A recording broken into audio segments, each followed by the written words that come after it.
Hey, Hog fans, welcome back to another episode of Recalling Those Hogs. I'm Haley Kate Webb, and I'm here today with former Razorback women's basketball player Calli Derby, now known as Calli Derby.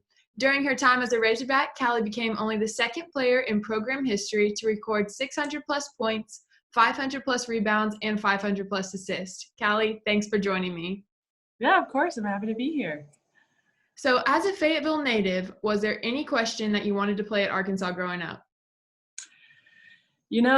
I don't think there was. I feel like because I went to Fayetteville High School, and like my high school was right up the hill from the university, even the gym, like it was within walking distance, so close. So I think because it was so close, I was like, well, maybe I should at least look at my options.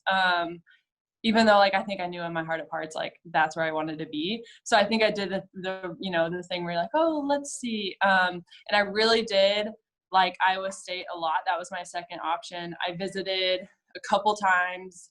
It's a little too cold there. Both times I went, there was like snow piled up on the side of the ground. And I just, in my heart, like I knew I wanted to be close to my family. I wanted to play in front of, my city. And so I toyed with that idea, but it's funny now because AJ, my husband, went to Iowa. So he was like, you couldn't have been a Cyclone. Like, what the heck? So it worked out for the best. I'm so happy I went there. And yes, it was an easy decision for me. Okay, is there a moment that stands out, a memory or a story as your favorite one from being a Razorback? I really had to think on that. I was surprised by like how I feel like I'm so old now. I feel like I had to really think on that, it really surprised me.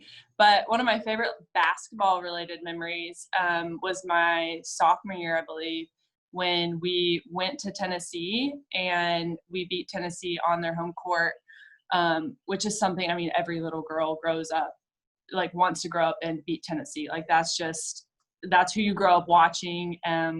They were so successful. So to go there, and it was actually Pat Summitt's last loss on their home court, and obviously she's a legend. And so that was huge, and it was an exciting win. Like it was a close win. So that was like the adrenaline. Like I still feel like I can feel that, but that was unreal. And my family was there to watch that, so that was cool. That was my favorite like basketball related memory. And then a funny one for me is when I first got to the university. So since I was in Fayetteville, I could go to like the workouts, in the summer workouts, right? So freshmen that were coming in, they would come in the fall. But because I was right there, they're like, oh, well, just come on in. Like, let's get those workouts started. So I like walk in there. I'm like, okay. Like, I felt like I was in good shape. And my first day there was Fun Friday. So Fun Friday, it's not fun. It's like they basically so this was in the workout room. I'm sorry, I didn't clarify that. But they like combine every sort of horrible workout that you can think of and combine it into one. And it's super competitive. Now I look back on it, it's like one of the most fun things we did. Like I loved that. But when I got there, he was like, we'll just toss you in a few things. Like we'll keep it easy, like not too hard. Just kind of work you into it. And I had like a plate push, and so I had to do a plate push down and back, and then I had to pick up the sandbag right after that and like carry it down and back. And like that doesn't sound hard, but like coming out of high school, like I was just not prepared for that.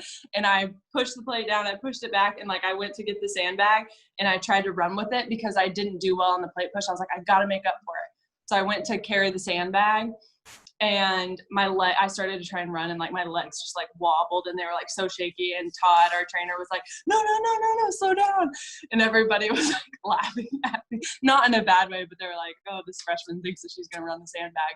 And even to this day, like sometimes they're like, remember when you tried to do that your first Fun Friday? I'm like, yeah, it was not good. It's never lived that one down. It was kind of like a reality check of like, okay, like this isn't high school, like this is hard. So that was funny. That was one of my favorite memories just because we still laugh about it with my friends now. And then I actually have a least favorite memory, which you wouldn't think, but it's super lighthearted and funny. But my senior year, AJ had a game against LSU, and obviously that's a battle of the boot. It's a huge game. but we had a game the next day and it was supposed to be cold out. And so Coach Dykes told us that we couldn't go to the game. And I was like, Coach Dykes, please let me go to the game. Like, I have to go. Like, I can't miss this. And I said, I'm going to be sitting in a box. One of my friends has a box. And he was like, okay, you can stay till halftime. And then then you need to go home. And looking back on it, I'm such a rule follower. So I was like, okay, perfect. Like right when halftime hit, I'm like out there, out of the stadium. And they won like 17-0. It was like the first SEC win that year. And everybody stormed the field. And I was watching from my couch and I was like, this is it. And it was so sad. I like couldn't believe I actually left. So looking back, I'm like, I should have been a little bit of a rebel maybe and just stayed. Yes, that would have been one game to stay at. I know, but I missed it, so that's okay. Well, you graduated from Arkansas with a degree in broadcast journalism. So tell me a little bit about your decision to pursue broadcasting and where that led you. I did. I feel like whenever I declared broadcast journalism, at first I was undeclared because I just had no clue, as a lot of people do. They just have no clue. But I've realized, like, being in basketball and being around my teammates and being around other student athletes, I realized how many stories were just at the University of Arkansas, just on my team, just on other teams. And so I really wanted to pursue that and like be in sports, and just everybody sees like the statistics and the scores and who won the game. But like, I just felt like there are so many more stories to be told. Like I said, just in my locker room, like there's amazing stories and that kind of thing. So that's kind of why I wanted to pursue that. And I really did enjoy it. And so I'm happy you're doing it. It's awesome. I mean, there's so many stories to tell that are beyond the scoreboard, which I think is super important. Yes, it's awesome. That's part of why I love it too. It's just the stories that not everybody sees, behind the scenes type of stuff. Absolutely. Yeah. Well, as you mentioned earlier, you were talking about AJ. And so for the people that don't know, Calli's married to AJ, former Razorback quarterback turned tight end. Yeah. And so I have to ask how you guys met. Yeah. So AJ transferred to Arkansas. He first went to Iowa. And when he transferred to Arkansas, he was friends with Brandon Allen because they were in the quarterback room together. And I went to high school with Brandon. So we were friends. So we were in that same friend group. So AJ just kind of was like planted in my friend group. So we were friends for quite a while before it turned into anything else. But I'm glad he came to Arkansas. Yes, that's crazy that you almost went to or you thought about Iowa State and he was from Iowa, and then you both met at Arkansas. Honestly, it's weird because now I'm like, well, what if I would have went to Iowa State? Like, I was like, would you have found me there? He was like, probably. I would have found a way, but like, I don't know. And it's weird because the Real Deal on the Hill, it's a tournament in Fayetteville, but like when he was in high school or junior high, he played basketball. I think he was in junior high, played basketball, and he was in that tournament like as a kid, and he like broke his finger. And so his mom tells that story. She's like, oh, I had to rush him to Washington Regional because he broke his finger. So he was in Fayetteville. I visited Iowa State. Like it's kind of weird how it all happened, but I'm glad he came from Iowa to Arkansas. I'm glad I did not go to Iowa State. Right. Well, you were number 11. AJ was number 11. And from what I've heard, you guys got married on the 11th. So that has to be a special number. Tell me a little bit about the significance of 11 for you guys. We did, yeah. So it actually wasn't a significant number to me, and now it is, but initially it wasn't. I was number 3 in AAU, and I was number 14 in high school. And so when I got to Arkansas, neither of those numbers were an option. Erin Gatling had 14. Shout out to Erin, love her. But she had 14, so I couldn't have that. And I had like a couple options, and 11 just seemed like the one. So that's why it's important to me. And then AJ was number 11 at Arkansas. One of his close family friends, their son passed away when he was really little. I never had the chance to meet him, which I'm so sad about because I've heard great stories, but his birthday was on the 11th. So that's why AJ was number 11. So then when we got married on the 11th, the little boy who passed away, his name was Grant, but his younger siblings, they're twins, the girl wore my jersey and the boy wore AJ's jersey, because obviously we're both number 11. So wasn't important to me, but now obviously 11 is very important to me, and it's very important to AJ. So maybe my little girls will be number 11. I don't know. Yeah, Well, but that's sweet. significant. Yeah. Awesome. Well, I hear that AJ likes to claim that he's a hooper too. So if you guys played each other in a game of horse, who's winning? I want to be humble, but I would win. I say that because we have played plenty of times.